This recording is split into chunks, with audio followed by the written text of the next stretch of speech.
And I want to welcome you to this year, which recognizes the 28th year of the Leadership and Faculty Development Program in our conference here at Harvard Medical School, and more than 20 years of our Minority Health Policy annual meeting. And today's topic, I'm happy to say, is about maternal fetal health. And it's a part of our Equity and Social Justice series here at the medical school, an opportunity to talk and learn about a very important topic. This series, this Equity and Social Justice series, includes lectures, dialogues, forums for members of our Harvard Medical School, our affiliated hospitals, our Longwood, and our greater Boston community. And it provides a context to the historical, current, and future states of equity and social justice in health and healthcare. And it engages and equips participants with tools around four major areas: history and context, culture and environment, disparities, and the fourth is leadership and skill development. So within this past year, under the leadership of Alden Landry, as well as from really guidance, assistance, help, holding everything up from members of my office, we've had programs on American Indian health policy, Asian American health, Black men in medicine, Black women in medicine, a documentary, Latino Health Forum, precision medicine, the public health charge, and a Veterans Day ceremony. So today, I'm sure it's not going to be informative, but it's also going to raise some challenges around maternal health and also hopefully provide us some insights around interventions and solutions to those challenges. It's good to know what the problems lie, but it's even better to know what to do about them. Today's program is being led by Dr. Alden Landry, who's an assistant professor in emergency medicine at Beth Israel Deaconess Medical Center. He's an assistant dean in our Office for Diversity, Inclusion, Community Partnership, and he's an associate director and advisor in the Castle Society at Harvard Medical School. He's also now the director of health equity education for the medical school. And like everything at Harvard, he's also the senior faculty in the Disparity Solutions Center and a founder and co-director of a nonprofit organization, Motivating Pathways. Many of you may also know of him in his role in leading the Tour for Diversity in Medicine, which is an effort to increase the number of underrepresented minorities in medicine, dentistry, and other biomedical careers. He's been recognized by his peers. He's received many, many awards. I was last at the Health Quality Forum, so I could see him in his leadership role there, and I could be adequately impressed because he did such a good job. He's a graduate of Prairie View and University of Alabama in medicine, emergency medicine at Beth Israel. He did the Commonwealth Fund Fellowship here and has an MPH from the Harvard School of Public Health. And with that, Dr. Alden Landry.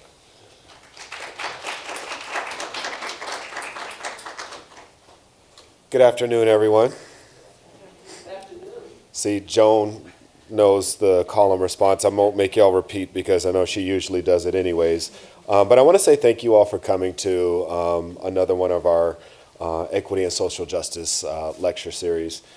As Dr. Reed mentioned, we've had a number of these topics over the year and really over the past 3 years. And we've really tried to listen to what's happening in our country, what's happening locally, what some of the concerns are from our students and our faculty, and then also things that we think are important that just are under-discussed in medical education overall. And that's how we've come up with our topics for these issues. And I'm very proud of the topics that we've hosted so far this year, talking about Latino health and talking about Asian American health and talking about intersectionality when it comes to different groups and how they may be experiencing our healthcare system and the negative effects that they may experience based off of their race, their ethnicity, their country of origin, or whatever it may be.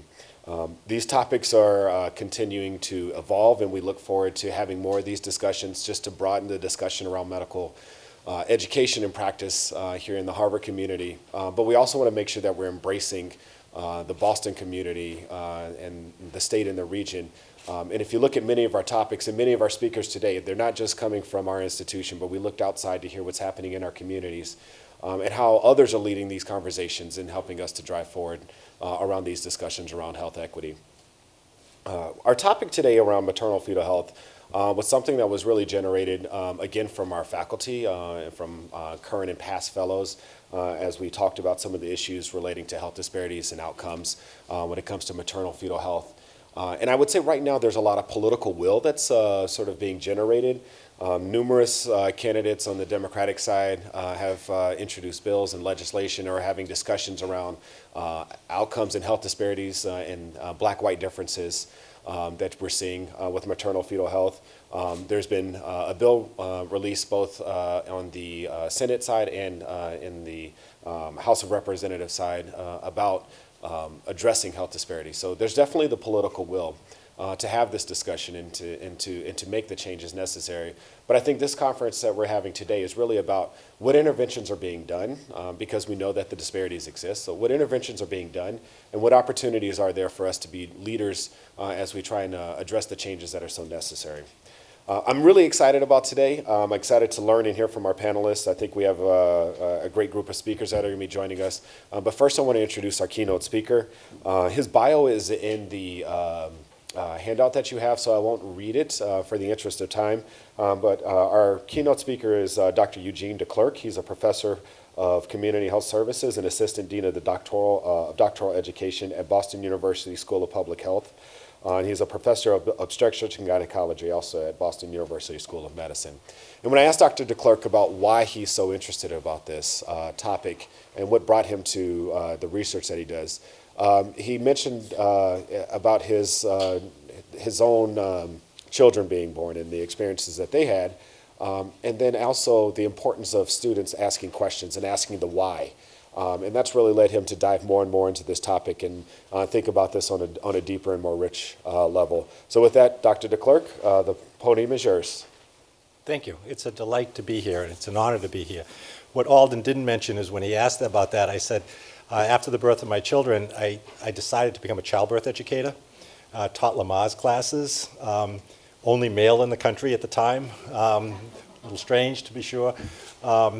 And it was in those classes that it generated the work that I do now, because couples would ask questions and I didn't have answers. Over and over again, I didn't have it. Pretty much like my regular teaching, but more pertinent to them and more immediately important to them.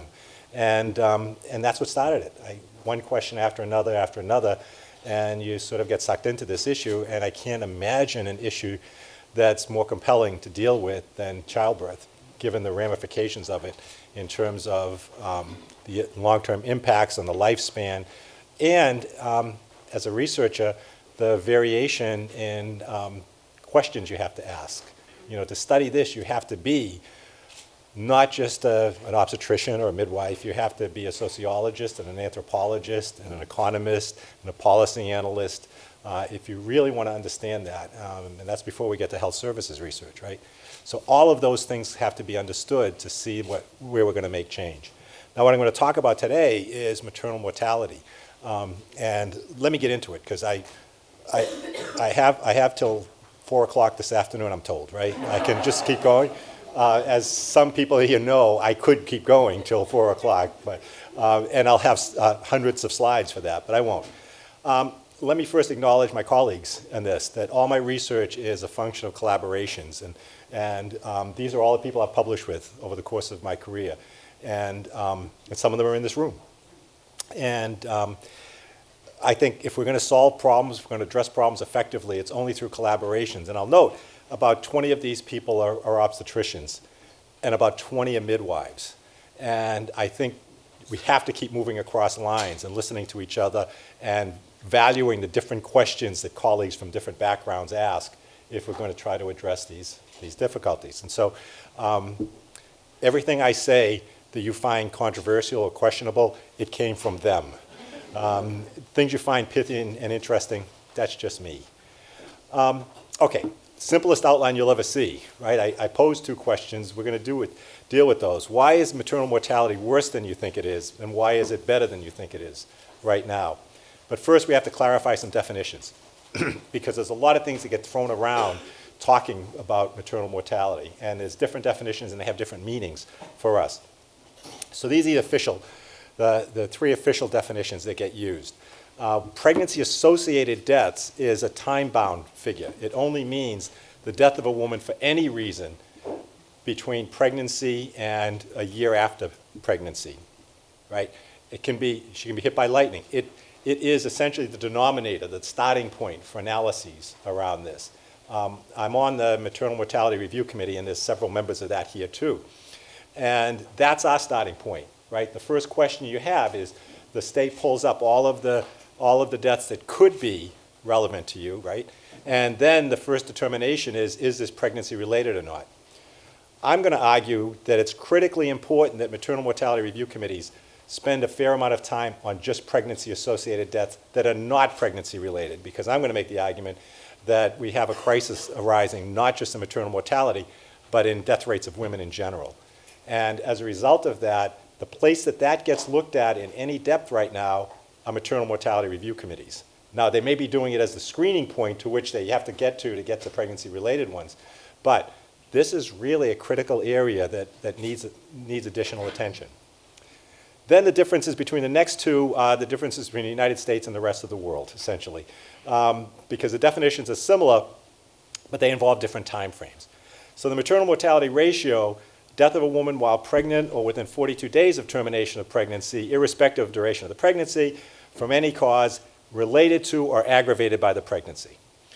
Pregnancy-related mortality ratio is essentially the same definition, only it's extended out to a year. And the difference is WHO relies most heavily on the maternal mortality ratio.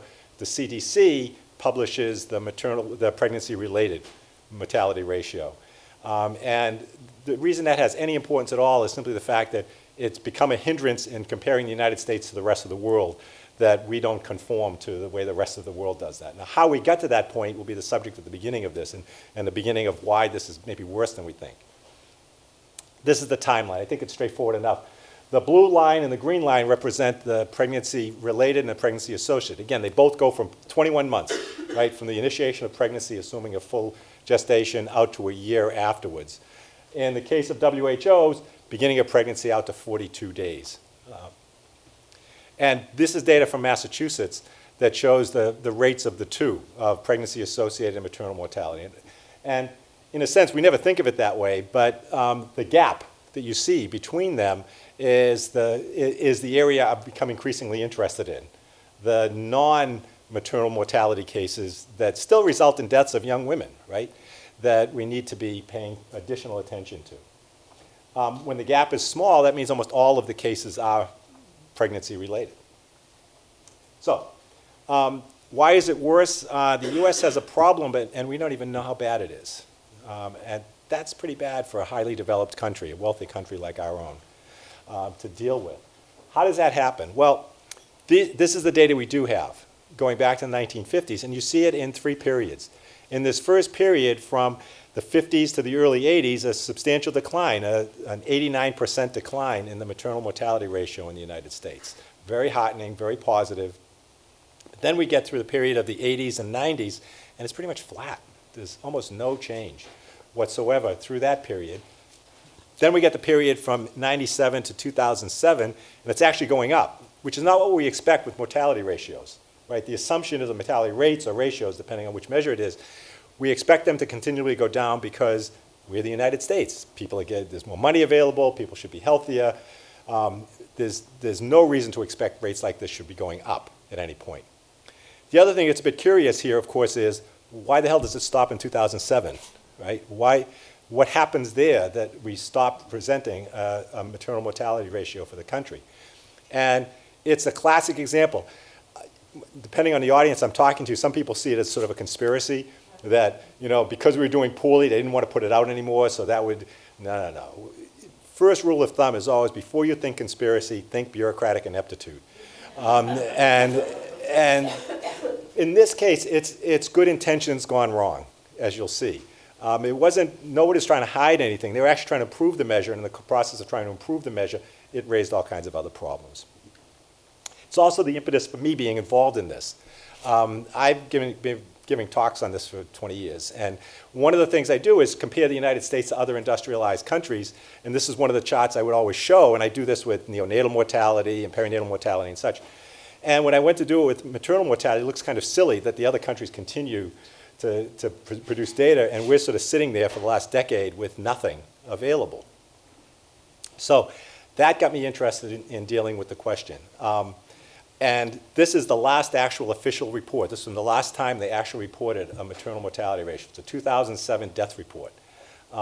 And there's that 12.7 that you see at that point. And they haven't reported one since. I was in a meeting in DC last week where the person responsible for death reporting overall said that they've resolved some of their problems and they anticipate they'll report a 2018 rate, which of course will happen in 2021 because it always takes several years. You know, we still have the most recent data we have right now is 2016. And so it is coming back. Now, this great mystery of what happened in the interim. Well, this is what happened. They wanted to improve case ascertainment. The idea was, how can we improve case ascertainment? And the fear was that they were missing cases during pregnancy. They were missing deaths that occurred during pregnancy. And the attempts to improve case ascertainment actually led to over-ascertainment and then concerns about the measure again. So, for those of you who don't do vital statistics for a living, and I'm shocked that you don't because it's so exciting, but about every 13 or 14 years, they do a revision, right? We don't have national data. We truly don't have national data. We have state data that gets sent to the national and put together at the national level that way. But the feds don't control all of that. What we do have is agreements between the states. And the states will agree that of the birth data that we collect, of the death data that we collect, of the fetal death data that we collect, we will agree across the country to send these variables to the National Center for Health Statistics, National Vital Statistics Branch, who will then compile a national figure from all of that. And as you might imagine, as we progress, our knowledge progresses, science progresses, we want to improve that, right? And because there's like new variables that may come up, new issues that may come up that we want to understand better. And so roughly every 13 years, in 1975, in 1989, in 2003, they have national consensus efforts to try to figure out which variables are we going to use. Are we going to ask all states to agree to send in?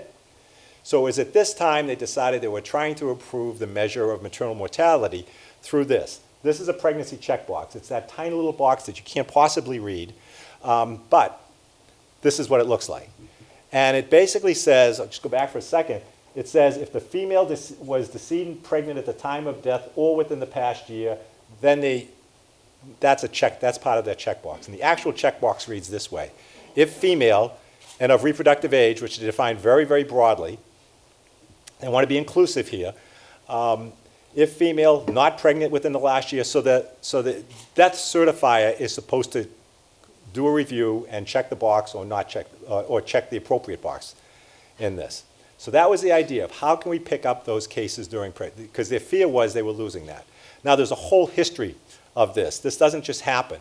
In the 90s, early 2000s, they're looking at this question. Other countries are using something like the checkbox as well, so we're trying to improve this. But one of the difficulty was 16 states already had something like this, but they had widely varying measures of it. This is just these are examples of states that had it. They used time periods like out to 42 days. Others used the language out to 6 weeks, out to 3 months, out to 90 days, out to 12 months in the last year. So part of the effort was to standardize that measurement. So we'd have the same measure across all the states. Standard epi data geek stuff, right? The other was, well, what about the 35 states or so that didn't have anything? They will now do it. Now we'll have a standard measure. This is going to be great. This is going to work out, right? Every time they do this revision, I've been involved with this a long time. I've been through the 89 and 2003 revisions. Every time they do it, it's going to be great because we're going to get all this new information that we can then use on a population basis, right? That's what's so exciting, is having this for the entire country as a data tool that we can use to make better clinical decisions and make better policy decisions.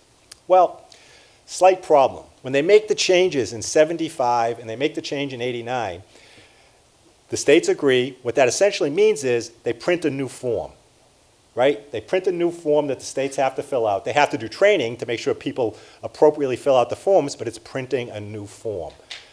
And then the forms get submitted to the feds and somebody has to compile all of that. By 2003, we're in a different world, right? By 2003, it's electronic systems, which means reprogramming systems, which is a lot more expensive than printing a new form and doing training. So the states go to the feds and say, fine, will you give us money to do the reprogramming necessary? And the people at NCHS say, sure, absolutely we will, and then they don't. And so the states respond very maturely by saying, oh, well, the heck with you then, we're not going to do it. And some do it and some don't. And what this represents is the accretion of states over time in doing it. And you can see it's adding through, starts off with 4 states that agree to do it, to add the checkbox, another 7, another 4. And by 2007, they're essentially at a form of equipoise. Almost half the states are doing it and half the states aren't doing it. And the problem that that raises is all of the preliminary work, and actually the work even before they added the checkbox showed states with the checkbox were reporting higher rates than the states without. So now the people at National Vital Statistics System are worried because they don't feel like they have a national data system. They have half the states doing one thing, reporting higher rates, and the other half of the states reporting by the old system with lower rates. And you can't just combine all of that. And so that's when they stop reporting. And that's why they're going to start reporting again in the next 2 years, because they think they've at least resolved the issue. By 2017, all the states will have added the checkbox. We'll see. Other problems arose as a result of that. Just to be a little parochial about this and brag a little bit about it, it's nice to know that at least in Massachusetts, we were the last state in New England to have actually made the change. And when we made the change, we not only made the change late, we did it in the middle of a year, which further complicates the attempts at trying to do this. But to give credit where it's due, we did the same thing with the birth certificate. That change was 2003. We didn't make that change till 2011, and we did it in like February 20th of 2011. So you almost lose that data year because you have these mixed systems going on, right? When I talk to audiences from New England, they love that. All the people not from Massachusetts love to see Massachusetts do something worse than they do, because we always look down at other states. The only state that looks down more is the state of California, and damn it, they did it in 2003, so they ride on this quite directly. Now, that led to the analysis. So I contacted my colleague, Marion McDormand. She's the one I do most of the work with over the years. And she was at National Center for Health Statistics for a couple of decades. And I said, can't we figure this out? If we go and use state data and model the state data, couldn't we come up with a national estimate? If we spent some time and really thoughtfully did this, maybe we could come up with a national estimate we could use to then once again compare the United States to other countries. That was our goal. And that resulted in this article that came out now almost 3 years ago. Do we come up with sexy titles or what? Disentangling trends from measurement issues. I mean, there's a grabber. It's going to get a lot of attention from the media. Turns out this got tons of attention from the media. And the reason it did was that little underlined piece.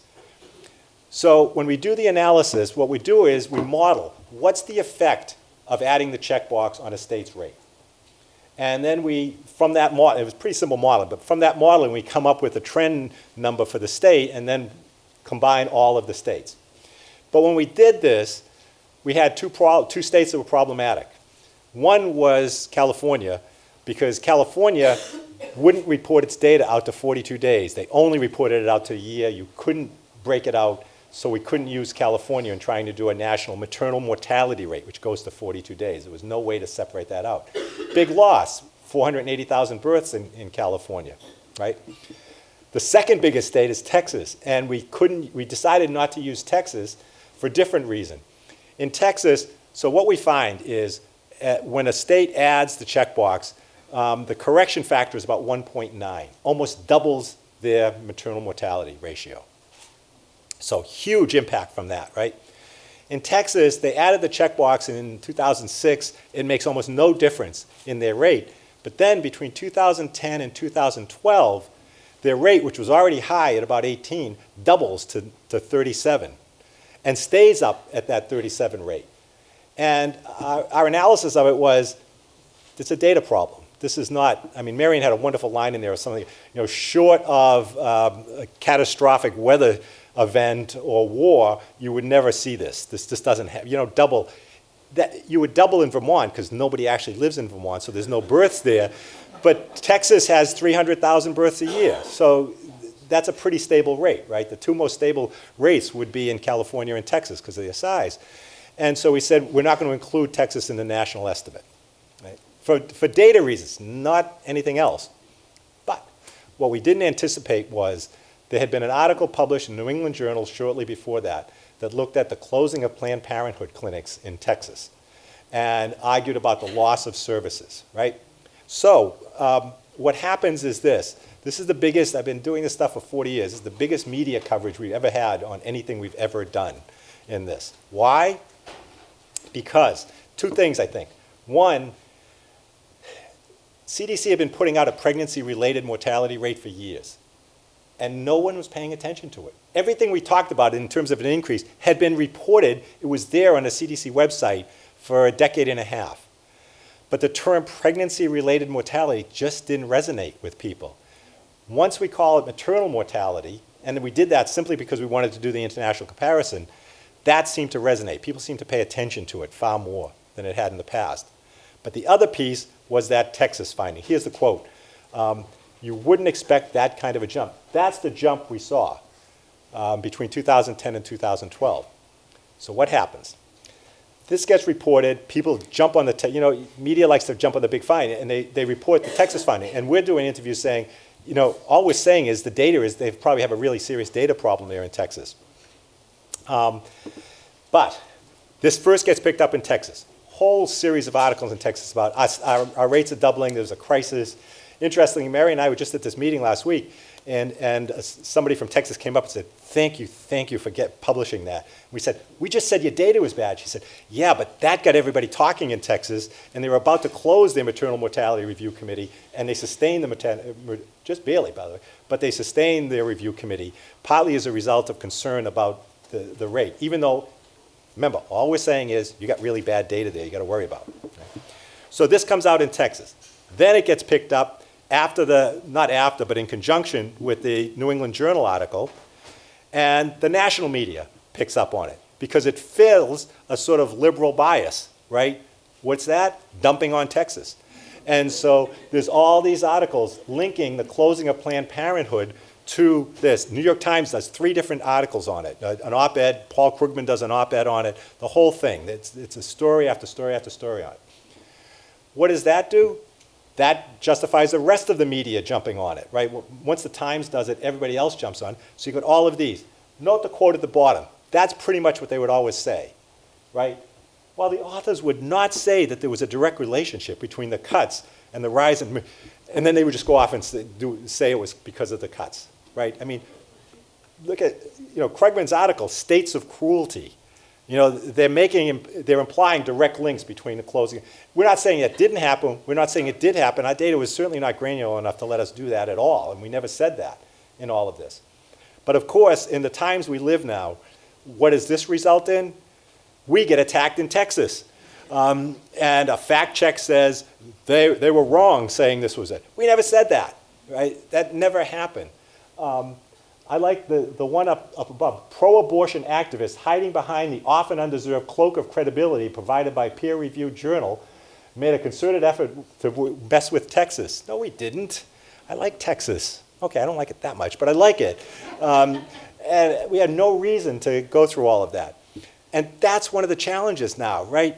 Everything is politicized. I mean, the Green Journal published a letter to the editor about our article.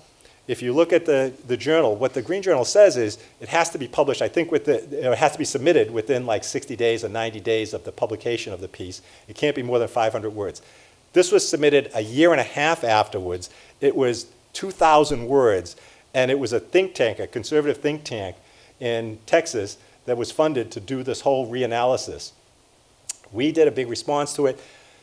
But again, this is like fighting over stuff we shouldn't be fighting over.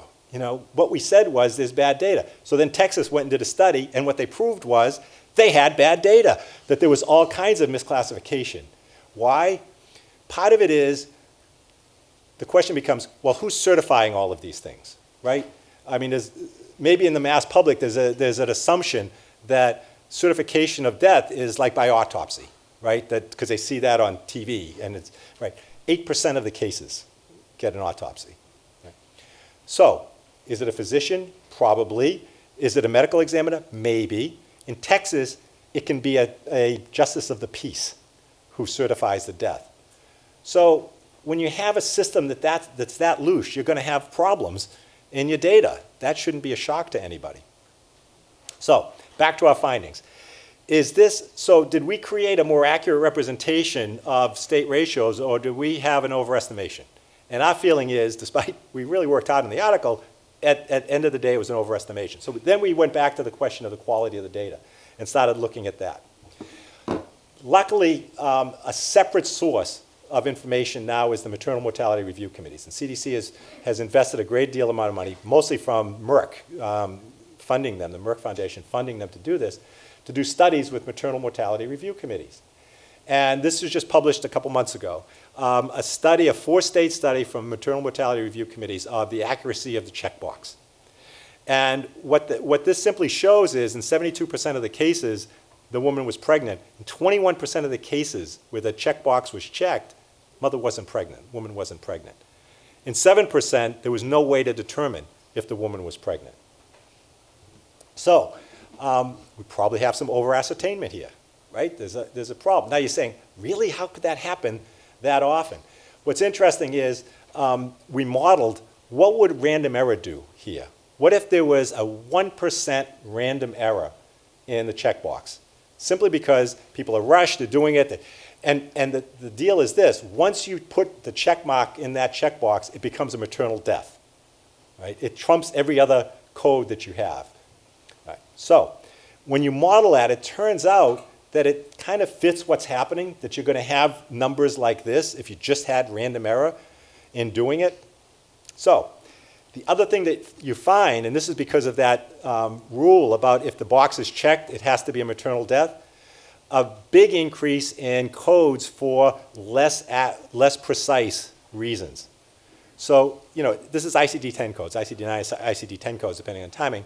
And there's a whole array of codes associated with death, right? There's a whole cluster in the same area. But 4 of them are these, 4 of the O codes are these: other specified pregnancy-related conditions, other obstetric complications, other specified diseases and conditions, other obstetric death of unspecified cause. And what we found was most of the jump in the mortality rates were coming from the other codes, which you can imagine if there's a mistake made on checking the box, someone then has to put something in there, and it's going to be one of the mushier codes. Now, before you feel too comfortable about this and thinking, well, then we're doing fine, sorry. If you limit the analysis to just the really specific codes, our rate's still going up. So it doesn't get us off the hook. This is why I say this is why we should be feeling worse. We're both, by accurate accounting, doing worse, and we don't know exactly how much worse we're doing in all of this. My grandmother always said, life isn't simple. The other side of this is, before we throw out the checkbox, this was from another study using careful reviews. And what they found was, without the pregnancy checkbox, roughly 50% of the pregnancy-related deaths that occurred during pregnancy, 11% of the deaths that occurred within 42 days at the end of pregnancy, and 8% of those that occurred between 43 days and a year would not have been identified. So what you get is a classic result when we try to adjust measures. We improve it on one side, we hinder things on the other side. That's how measurement evolves, right? The key is to be transparent about what you're doing, to get in there and try to fix it as soon as you can, and that's what started to happen in all of this. Now, there has been a way we can monitor maternal mortality over time, and that's CDC. And so while we have this whole national vital statistics system that seems to be failing us, CDC is sort of chugging away with their own entirely separate system called a pregnancy-related mortality system. And you go to the website, let me summarize this. So if we take the vital statistics system out, because it's not producing anything for us now. They're working at it, but nothing is happening. We have 2 sources of reliable data on maternal mortality. And the most reliable one is the pregnancy mortality surveillance system at CDC. This is the definition of it. I'm not going to go through and read it, but basically it involves states sending them their data. It has the added advantage that they ask the states to link the death data to the birth certificate, which gives them a number of other variables that they can use. They also do positive case identification. There's somebody at CDC who goes through newspaper reports of deaths to try to identify more cases. So they put all of that together. That's the good news. The downside is it's CDC's data. This is not a public data set. This is controlled by CDC. They don't share it. They don't always play well with others with their data, right? It's their data. So we're sort of beholden to them on when it comes out. It comes out when it comes out. It's not part of the regular reporting system.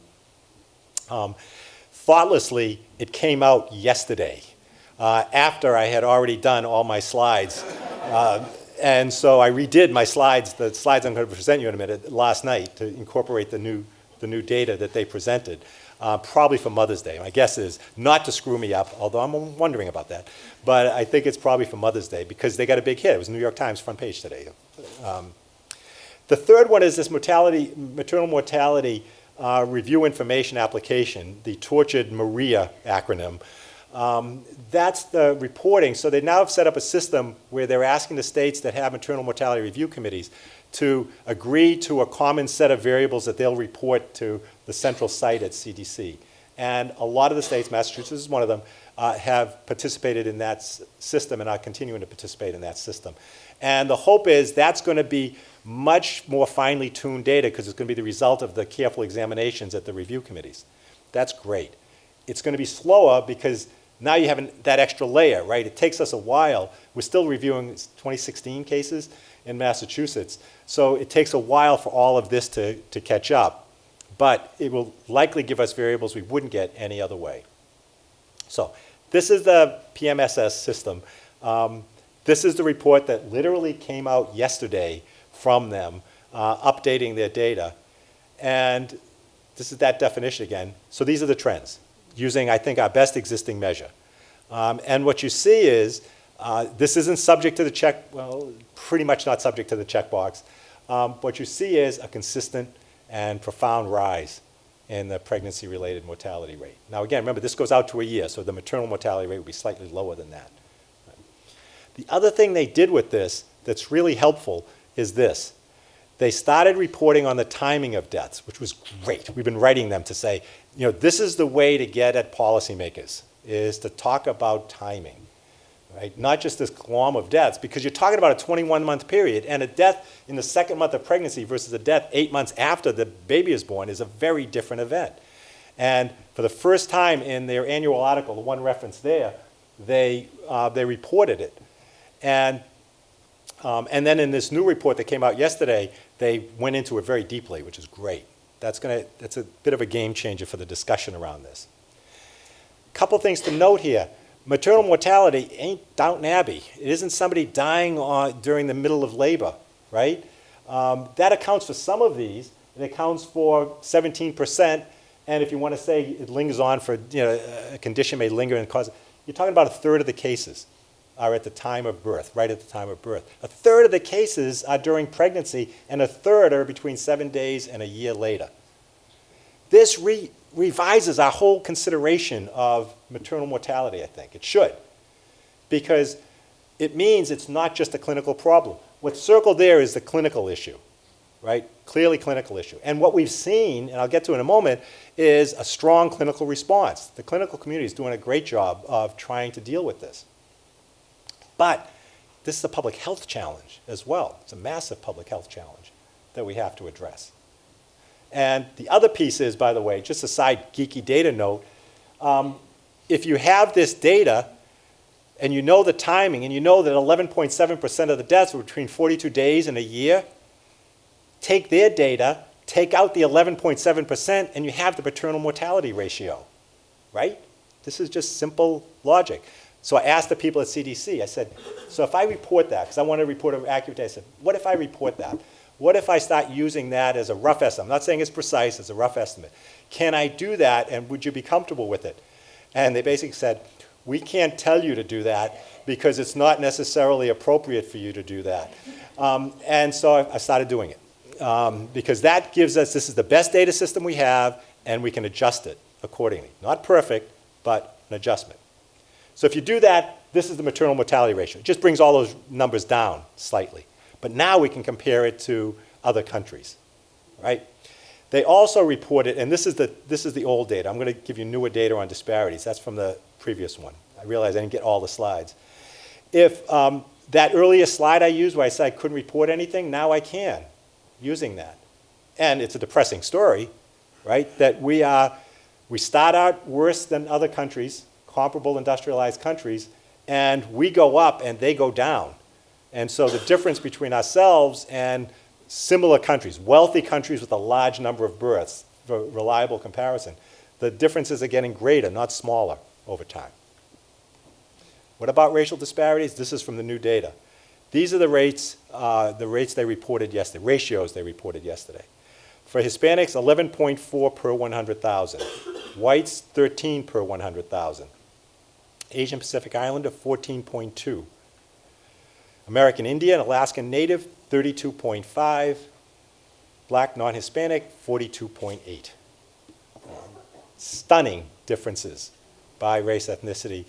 The other nice thing, and I suspect the reason they use 5 years is this is the first time I've seen them reported for indigenous people as well.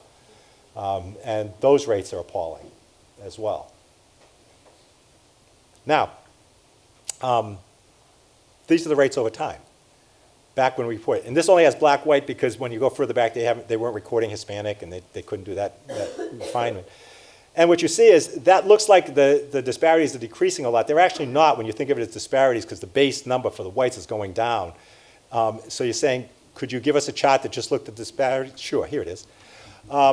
This is the black-white disparity over time, and it's consistently between 3 and 4 times higher for black mothers than it is for white mothers.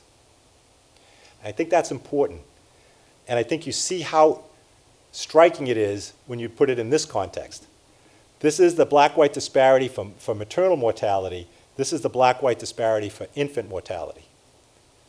There's nothing to brag about with the disparity on infant mortality. It's disgusting. It's 2.5 times higher for black infants than it is for white infants.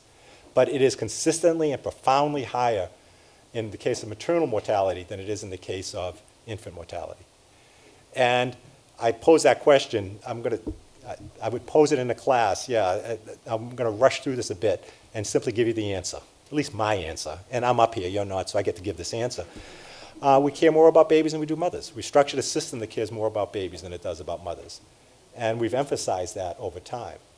Now, if that's true, how bad are we at babies if you're going to have that kind of a disparity? But it's even worse in the case of mothers. So how do we do in international comparisons? If we now have a reasonably reliable measure to use, this is how we compare to all the other OECD countries. This is silly, because this includes the Andorras and San Marinos and Luxembourgs of the world that have nobody actually living there. There's no babies born, that kind of thing. So let's do a more reasonable comparison. Countries with at least 300,000 births, wealthy countries with at least 300,000 births. And if we do that, and we compare them, then that's much fairer, and instead of being 35th or something, we're last. And decidedly last overall. But here's where the disparities piece comes in again, because one of the implications, I've been presenting this stuff for years, and there's 2 responses that I get back in a lot of cases from clinicians who are defensive about it. One is that we do a better job of identifying cases than other countries. That's why we're doing worse. I don't think so. I just spent half an hour telling you how bad we are. But the other piece of that is they'll argue, well, we're more diverse than those countries are. And that's what the real problem is. And it's sort of an implied thing. It's about those minority mothers, right? And we'd be doing fine if it wasn't for that. So, all right, let me give you your due. What if we just compared the rates for white mothers against all those other countries? Well, then, if we actually do that, instead of being last, we'd be last.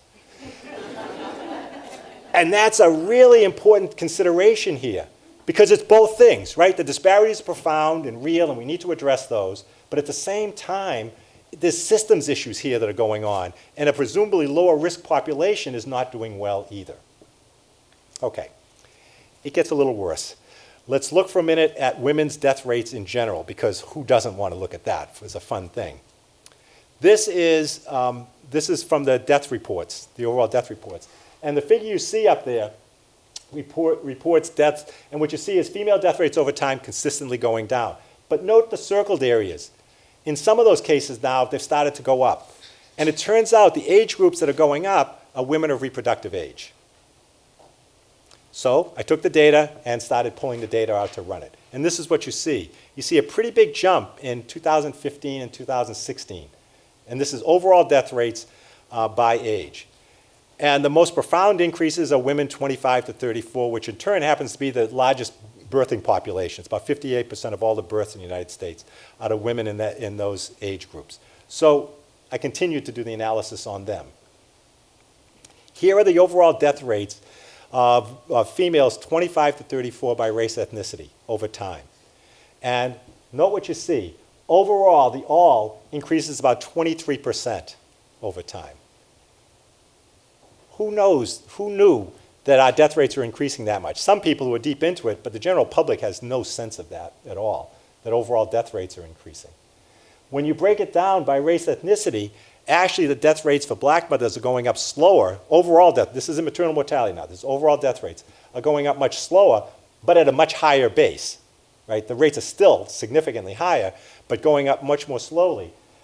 It's the rates for white women that are going up the fastest in all these groups, which leads to the great irony of this slide.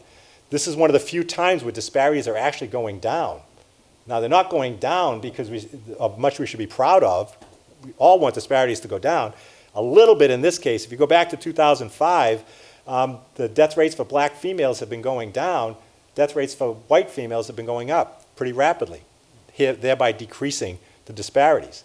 But that's not the way people usually think of how they want to decrease disparities, right? By raising white death rates is not usually the goal.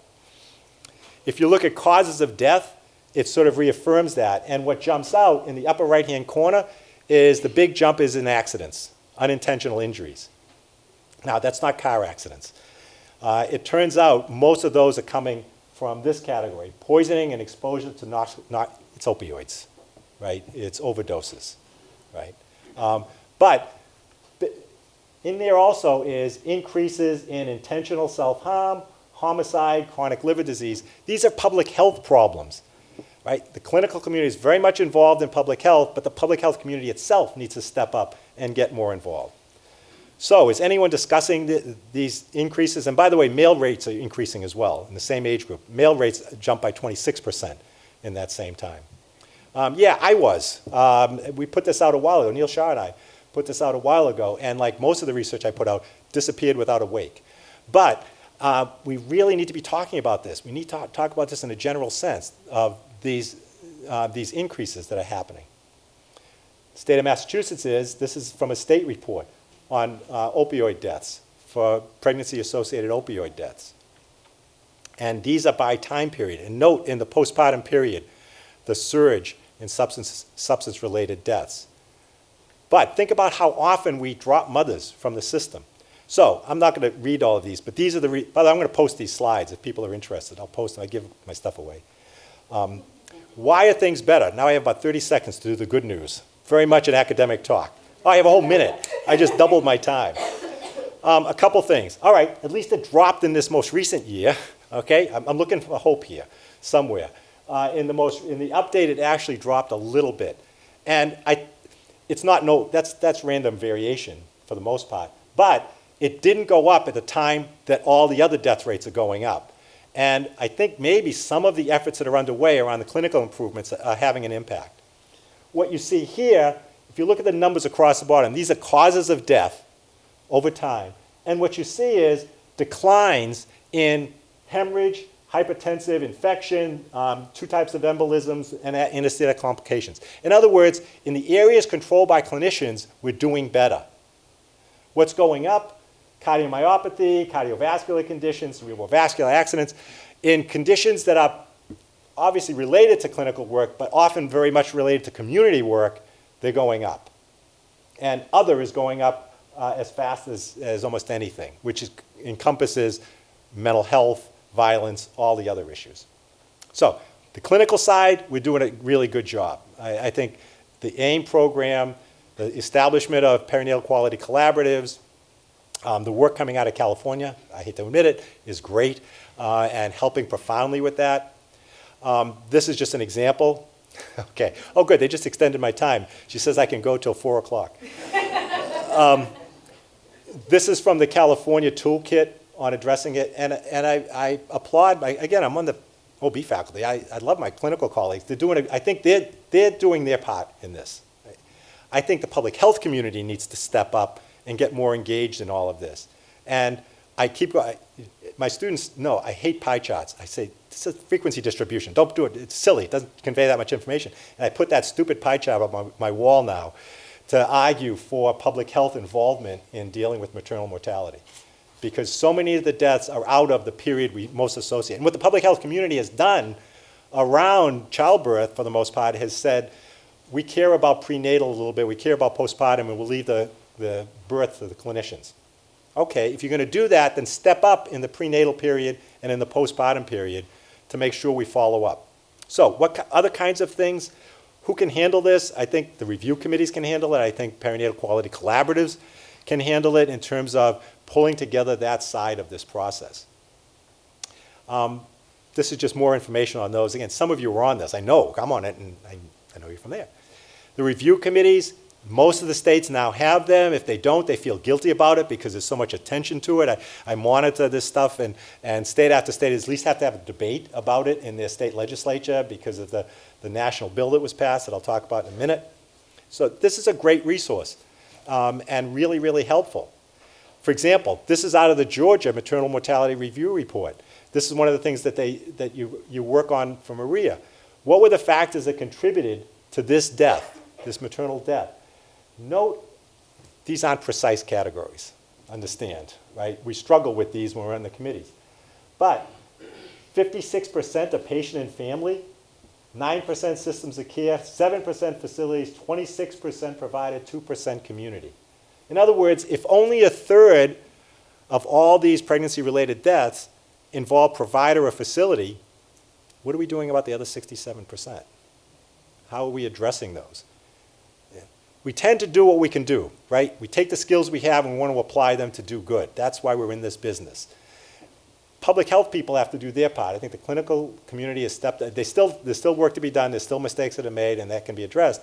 But this is a time to move beyond that. This came out of the Maternal Mortality Review report yesterday. And it's way too dense. And I always tell my students, never put that much content on the slide. I would highly recommend you get the report. You can download it very easily from the NCHS website. But notice what they talk about. The kinds of things they talk about as contributing factors.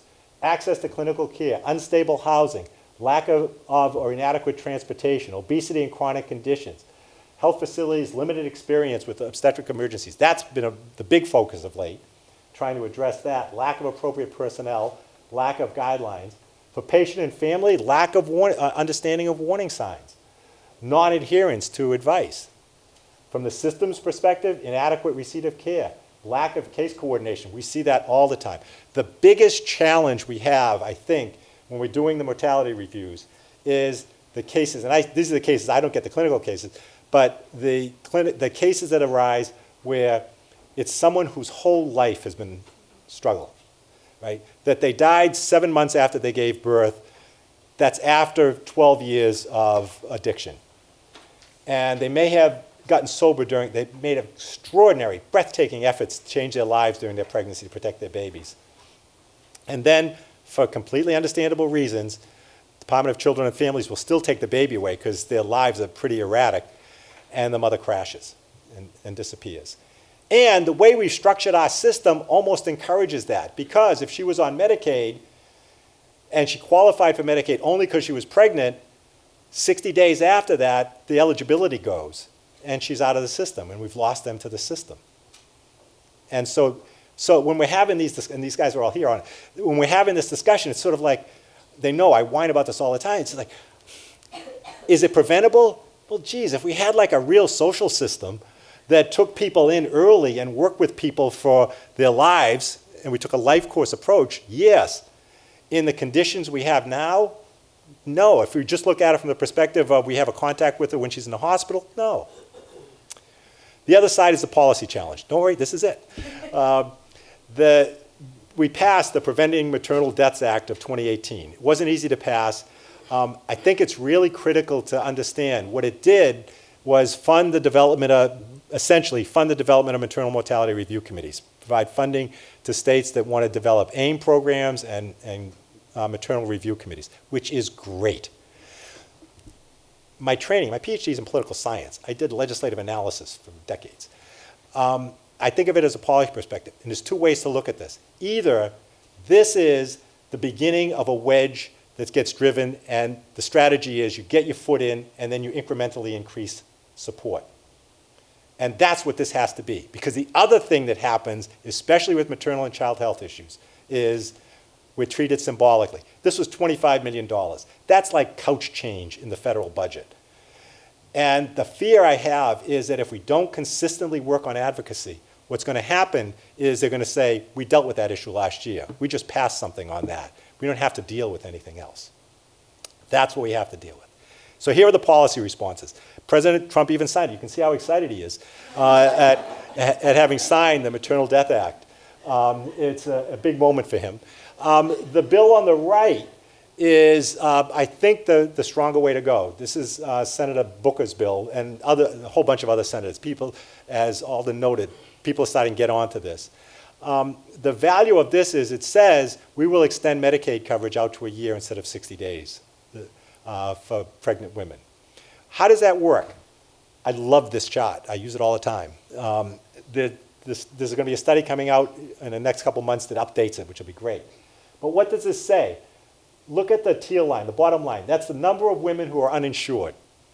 And this runs from before delivery to after delivery. And what you see is before they get pregnant, about 20%, this is pre-ACA, about 20% of mothers had no insurance.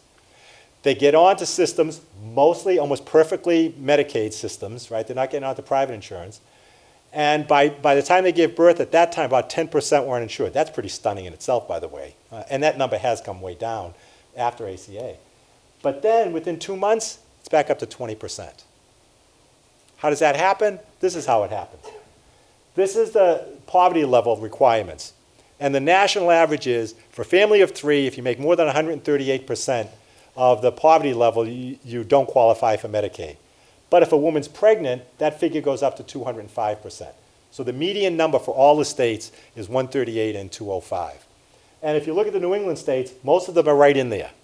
Right? They're right, Maine, okay. But the rest of the states are right in there. But look what happens in some of the other states. Texas is fine. It's 203% if you're pregnant. If you're not, if you make more than 18% of the poverty level, in other words, more than a whopping $3,700 a year, you don't qualify for Medicaid anymore. You're out of the system. So I believe in the wedge. I believe in starting and then building on it. I think we have to push for legislation that they're not going to do everything. They're not going to, Medicare for all may not happen.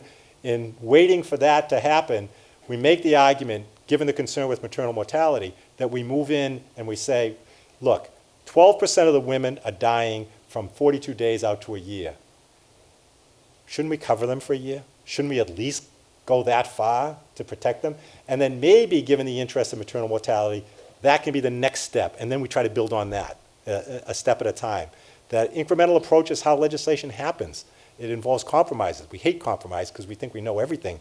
But that's what's going to happen. So, finally, why are things better? Hey, 5 years ago, who was talking about maternal mortality? This wasn't a discussion at all. I know, Fifi was. But most people were not. There was not much discussion of that, and certainly not as a national issue. The clinical community has responded. I've talked about that. MMRCs are a big help and moving forward. And the public health community has started to deal with that, focusing more on social determinants than it has. I'm going to close with this. There is political will now. We usually don't have it. The media is thoroughly and totally engaged on this issue right now. ProPublica has done a spectacular series. It was their Pulitzer-type series. I think they thought they were going to get a Pulitzer. They got a finalist. They didn't get it. But on maternal mortality, I would highly recommend it to you. It's brilliantly done.